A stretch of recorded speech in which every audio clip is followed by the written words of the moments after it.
जैसे ही विस्फोट होता है, समुद्र की गहराइयों में दिल दहला देने वाली चीखें गूंज उठी हैं। अनगिनत समुद्री जीव पल भर में मारे जाते हैं। यहाँ तक कि डेलीगेट्स भी जीवित नहीं बच पाते। जो लोग सीधे विस्फोट से बच जाते हैं, वे समुद्र की भयावह गहराई और दबाव में दम तोड़ देते हैं। मुख्य किरदार बार्कले के मामले में हम देखते हैं कि साल्ट उसे बचाने के लिए ऊपर की ओर गोता लगाती है और उसकी जान बचाती है। उधर धरती पर एक लेजर बीम केट पर लॉक हो जाती है और तभी गोली चलती है। केट तुरंत सिर झुका लेती है और बाल बाल बच जाती है। जमीन पर रेंगते हुए वह अपना फोन पकड़ती है, लेकिन चारों तरफ से अफरा तफरी की आवाजें सुनाई देती हैं। मैन डाउन, कोड रेड, तुरंत मदद चाहिए। कॉल अभी भी एक्टिव होती है जब शर्ली कोड रेड शब्द सुनती है। वह बिना देर किए वही आदेश दोहराती है और सभी ग्राउंड टीम्स को सैंडाउन बिल्डिंग की ओर भेज देती है। केट अपनी लोकेशन बताती है, इंडिया हाउस के सामने वाली बिल्डिंग, लगभग 35वीं मंजिल। इसी दौरान जेन शर्ली को एक बेहद बुरी खबर देती है। डिप्लोमेटिक जोन से सभी इमरजेंसी कम्युनिकेशन बंद हो चुके हैं, यानी सुरक्षा पूरी तरह टूट चुकी है। भारी मन से जेन पुष्टि करती है कि सभी डेलीगेट्स मारे जा चुके हैं। ये सुनते ही शर्ली सभी स्टेशनों पर रेड अलर्ट जारी करने का आदेश देती है। शर्ली द्वारा भेजी गई टीम उस आदमी को मार गिराती है जिसने केट पर गोली चलाई है। हमलावर मारा जाता है, लेकिन उसकी पहचान अभी भी रहस्य बनी रहती है। इसके बाद ब्रेकिंग न्यूज चलने लगती है। डिप्लोमेटिक मीटिंग के स्थल पर एक अंडर वाटर एक्सप्लोजन हुआ है, जिसमें सभी मानव प्रतिनिधि मारे गए हैं और सभी कूटनीतिक प्रयास पूरी तरह विफल हो चुके हैं। ये खबर देते हुए बार्कले का परिवार टूट जाता है और भावनाओं में बह जाता है। रिपोर्ट्स के अनुसार ये विस्फोट होमो aqua और इंसानों के बीच युद्ध में एक बड़ा और खतरनाक मोड़ है। इसी बीच हम देखते हैं कि साल्ट बार्कले को सुरक्षित समुद्र की गहराइयों से बाहर सतह तक ले आती है। थोड़ी देर बाद एक और चौंकाने वाली खबर सामने आती है। होमो aqua के एम्बेसडर का आधिकारिक बयान जारी होता है। ये चेतावनी है। वह H2O डिप्लोमेट्स की मौत की जिम्मेदारी लेने का दावा करता है। तुम्हारे डिप्लोमेट मर चुके हैं, उनका खून और मज्जा अब हमारे बच्चों को पोषण दे रहा है। जो भी हमारी जलसीमा में घुसने की कोशिश करेगा,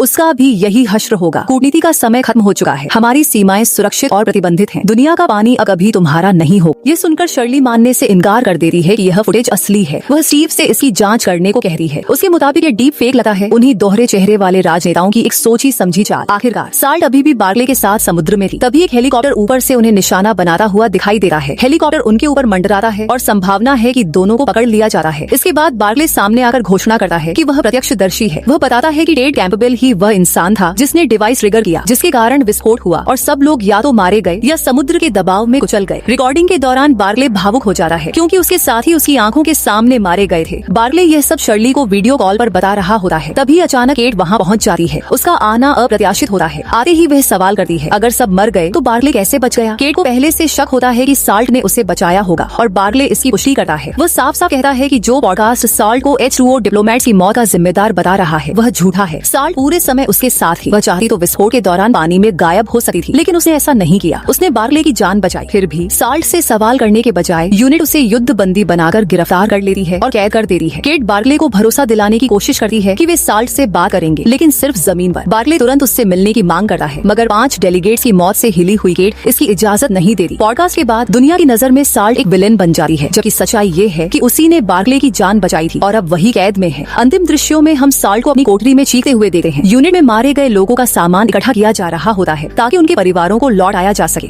इस दौरान जेन और शर्ली बेहद भावुक दिखती हैं, क्योंकि जो लोग कल तक उनके साथ थे आज इस दुनिया में नहीं है। यहाँ केट घोषणा करती है कि वह खुद कैप्टन लुइस का सामान उसकी मां तक पहुँचाएगी, क्योंकि लुइस केट के आदेशों का पालन करते हुए शहीद हुई थी। इसके बाद शर्ली केट को बताती है कि हत्या की कोशिश केट के पति पर नहीं बल्कि खुद केट पर हुई थी और हमलावर की पहचान हो चुकी है। मिग्लो कॉन्स्टेंटिनोस, एथेंस का रहने वाला एक ग्रीक नागरिक, जिसे 2010 में हेलेनिक आर्मी से हटा दिया गया था और जो 2019 से लापता था। सबसे बड़ा सवाल अब ये है कि उसे केट को मारने के लिए किसने भेजा। उधर जनरल आपस में इस हत्यारे पर चर्चा करते हैं। उनका मानना है कि उसे संभवतः लास क्लेमेंटे इंस्टीट्यूट ने हायर किया था, वही संगठन जिसने टेड को मिशन पर भेजा था। इससे साफ होता है कि हमला सीधे उनके द्वारा नहीं किया गया, भले ही पहले उन पर शक था। यह भी सामने आता है कि टेड स्टेज 4 कैंसर से पीड़ित था, इसलिए उसने जानबूझकर खुद को बलिदान किया। फिलहाल 2 जनरल और प्रधानमंत्री सीधे तौर पर विस्फोट में शामिल नहीं दिखे, लेकिन प्रधानमंत्री का नाम परोक्ष रूप से उसके डोनर कीट स्पीयर्स से जुड़ता है। टेड कीट का एक सहयोगी था। कीट ने 2015 में लास क्लेमेंटे इंस्टीट्यूट में $1 लाख का निवेश किया था। जनरल को यकीन नहीं होता कि कीट इसमें शामिल हो सकता है, लेकिन जैसे ही जांच आगे बढ़ती है और कीट का नाम सामने आता है, सब कुछ उसी तक जुड़ सका है। खास तौर पर इसलिए क्योंकि वह सेवरेंस से जुड़ा हुआ है। ये स्थिति और भी खतरनाक हो जाती है, क्योंकि कीट निजी जल कंपनियों में बड़ा निवेशक है और जनता पहले ही इन कंपनियों को समुद्र को भड़काने का दोषी मानती है। चिंतित होकर जनरल प्रधानमंत्री से इस मामले को खुद संभालने की अनुमति मांगता है। प्रधानमंत्री बस यही चाहता है कि उसका नाम सामने न आए और जनरल उसे भरोसा दिलाता है कि ऐसा नहीं होगा। तभी एक मोटरसाइकिल सवार कीट के घर पहुंचता है, उसे गोली मार देता है और घर के बाहर लाल रंग से H2O स्प्रे कर देता है, फिर फरार हो जाता है। इसके बाद हम साल्ट को ले जाने वाली प्रिजन ट्रांसपोर्ट ऑपरेशन को चलते हुए देखते हैं। नीचे मिलिट्री मौजूद होती है, साथ में सार्जेंट चक्री और बार्ले भी होते हैं। चक्री बार्ले को बताती है कि साल्ट को यूनिट ओवर ले जाया जा रहा है। जैसे ही प्रिजन कंटेनर ट्रक पर लोड होता है, ड्राइवर बार्ले के पास आता है। दोनों पहले से एक दूसरे को जानते हैं। ड्राइवर चुपचाप बताता है कि साल्ट को असल में एक लैब ले जाया जा रहा है, जहां उसे काटकर डिसेक्ट किया जाएगा। ये सुनकर बार्ले अंदर से हिल जाता है। बहाने से वह ड्राइवर से चाबियां मांगता है, कहता है कि वह अपना पुराना काम फिर से संभालना चाहता है। जैसे ही वह ट्रक की ओर बढ़ता है, चक्री उसे रोकने की कोशिश करती है, लेकिन बार्ले पीछे नहीं हटा। मीडिया सब कुछ लाइव रिकॉर्ड कर रही होती है। सैनिक बंदूकें तान देते हैं, लेकिन बार्ले को भरोसा होता है कि प्रेस के सामने वे गोली नहीं चलाएंगे। अंदर कैद साल्ट बाहर झांकती है। अचानक बार्ले ट्रक आगे ले जाने के बजाय रिवर्स करता है और कैद कंटेनर को जोर से समुद्र में गिरा देता है। फिर वह खुद भी पानी में कूद जाता है, जहां साल्ट उसे बचा लेती है। चक्री तुरंत नावें तैयार करने और खोज शुरू करने का आदेश देती है और केट को रिपोर्ट करती है। केट गुस्से में बार्ले को कोसती है। लाइव स्क्रीन पर बार्ले को पानी में कूदे देख उसका परिवार सदमे में आ जाता है। मीडिया तुरंत बार्ले को दोषी घोषित कर देती है। लास क्लेमेंटे इंस्टीट्यूट को बंद कर दिया जाता है, जिससे केट फिलहाल सुरक्षित हो जाती है। शर्ली केट को स्टैंड डाउन रहने को कहती है और चेतावनी देती है कि अगर उसने ऐसा नहीं किया तो वह केट की बेटी को हस्तक्षेप करने को कहेगी। इसी बीच केट को कुछ याद आता है और वह निकलने की तैयारी करती है। तभी उसे कीट की हत्या की खबर मिलती है, जिसे अब आतंकी हमला माना जा रहा है। लेकिन इससे पहले कि केट कहीं जाए, टेम्स बैरियर पर अलार्म बजने लगते हैं। 9 जीवन रूप तेजी से उसकी ओर बढ़ते हुए डिटेक्ट होते हैं। पूरा स्टाफ मैन हॉल में दौड़ पड़ता है और केट खुद आगे बढ़कर एम्बेसडर की जगह खड़ी हो जाती है। सेंसर बताते हैं 8 होमो आक्वा और एक पूरी तरह नया अज्ञात जीवन रूप। हम देखते हैं कि होमो एम्फीबिया योद्धा आगे आ रहा है और बोलना शुरू करता है। वह कहता है कि इंसानों ने उनके संसार में घुसकर अपने ही लोगों को मारा और हालात को और भी बदतर बना दिया। थकी हुई और दुख से टूटी केट ताकत से नहीं बल्कि ईमानदारी से मानवता का प्रतिनिधित्व करती है। जब टाइड पूछता है कि इंसान इतनी पागल हरकतें क्यों करते हैं, तो केट स्वीकार करती है कि इंसानी बुद्धि अक्सर भावनात्मक परिपक्वता से तेजी से आगे बढ़ जाती है। इसके बाद राइट खुलासा करता है कि साल्ट ने एक इंसान की जान बचाने के लिए एक वासेंट को मरने के लिए छोड़ दिया। ऐसा करके उसने अक्वा के नियमों का उल्लंघन किया। उसकी सजा वह कहता है समुद्र के नीचे दी जाएगी, जमीन पर नहीं। टाइड साल्ट की तुरंत वापसी की मांग करता है, लेकिन हम जानते हैं कि साल्ट न तो समुद्र में है और न ही जेल में। वह बार्ले के साथ समुद्र किनारे छिपी हुई है। होमो आक्वा साफ अल्टीमेटम देते हैं, साल्ट को तुरंत लौटाओ वरना युद्ध और भी भयानक होगा। टाइड नए एम्बेसडर रस्ट की नियुक्ति की घोषणा करता है। नाम ही एक खतरा लगा है। वह बताता है कि रस्ट के जरिए वे ऐसे हथियार बना सकते हैं जो धरती के हथियारों, मिसाइलों, वाहनों और यहाँ तक कि इंसानों को भी धूल में बदल सकते हैं। जाते जाते वह एक आखिरी खौफनाक लाइन बोलता है, धरती का नाम बदलकर ड्राई रख दो, ड्राई। उधर जनरल ये सोचने लगा है कि साल्ट को युद्ध खत्म करने के लिए इस्तेमाल किया जा सकता है। नमूनों पर टेस्ट हो चुके हैं, लेकिन किसी वयस्क होमो एम्फीबियन पर सेवरेंस कभी आजमाया नहीं गया, क्योंकि वे नेता और संरक्षित प्रजाति हैं। दूसरी ओर हम बार्ले और साल्ट को साथ छिपे हुए देखते हैं। वे अपने अतीत की बातें करते हैं। साल्ट खेल खेल में शीशे की खिड़की पर वार करती है और उसे तोड़ देती है। वह कांच से बेहद मोहित होती है। असल में वह कई मानव निर्मित चीजों से प्रभावित है, लेकिन सबसे ज्यादा उस इंसान से जिसके साथ वह अब है। इन शांत पलों में बार्ले को एहसास होता है कि साल्ट कितनी अकेली है। वे भविष्य की बातें करते हैं। नॉर्थ वेल्स में एक झरने के पास छिपकर शांत जीवन जीने का सपना। साल्ट को एक किंवदंती बनने का विचार पसंद आता है, एक मिथकीय रक्षक जो झरने की रक्षा करे, जहां वह खुद को अपनाया हुआ महसूस कर सके। लेकिन सवाल यही है, जब जमीन और समुद्र दोनों उनके खिलाफ हैं, तो यह सब कैसे मुमकिन होगा? जब बार्ले अपने परिवार से संपर्क करने का फैसला करता है, तो वे एक लड़के को डराकर उसका फोन ले लेते हैं। बार्ले जानता है कि कॉल मॉनिटर हो रही है और सच में ऐसा ही होता है। जैसे ही बारबरा फोन उठाती है, सैनिक उसे घेर लेते हैं। वे फेस्टिवल ब्रिज पर मिलने का तय करते हैं। मिलिट्री किर्बी को हिरासत में ले लेती है और बारबरा को साथ ले जाती है। यूनिट साल्ट को पकड़ने की तैयारी करती है। इसी दौरान स्टीव केट को पुष्टि करता है कि साल्ट निर्दोष है और कन्फेशन वीडियो फर्जी था, लेकिन जनरल कम्युनिकेशन काट देता है और ऑपरेशन जारी रहता है, क्योंकि होमो एम्फीबियन उसके लिए कहीं ज्यादा अहम है। आखिरकार सभी पुल पर पहुंचते हैं और मिलिट्री रणनीतिक पोजीशन ले लेती है। जैसे ही बार्ले बारबरा की ओर बढ़ता है, वह अचानक चिल्लाती है, बार्ले भागो, ये जाल है। बार्ले भागने की कोशिश करता है, लेकिन सैनिक चारों ओर से घेर लेते हैं। केट सबूत दिखाकर ऑपरेशन रोकने की कोशिश करती है, लेकिन कोई सुनने को तैयार नहीं होता। तभी साल्ट एक तीखी चीख छोड़ती है, जिससे सब कुछ पल के लिए ठहर जाता है। उसी पल का फायदा उठाकर वह भाग निकलती है। बार्ले उसे जाने के लिए कहता है और भरोसा दिलाता है कि वह उसे फिर ढूंढ लेगा। साल्ट पानी में कूदकर गायब हो जाती है। बार्ले पुल की रेलिंग से चिल्लाता है, तुम कभी अकेले नहीं तैरोगी। और इसी के साथ एपिसोड 4 खत्म होता है। अब साल्ट को इंसान भी खोज रहे हैं और उसकी अपनी जाति भी उसे दोषी ठहरा चुकी है। आगे बार्ले और साल्ट का क्या होगा? यह युद्ध कैसे खत्म होगा? देखने के लिए कमेंट करें पार्ट 5।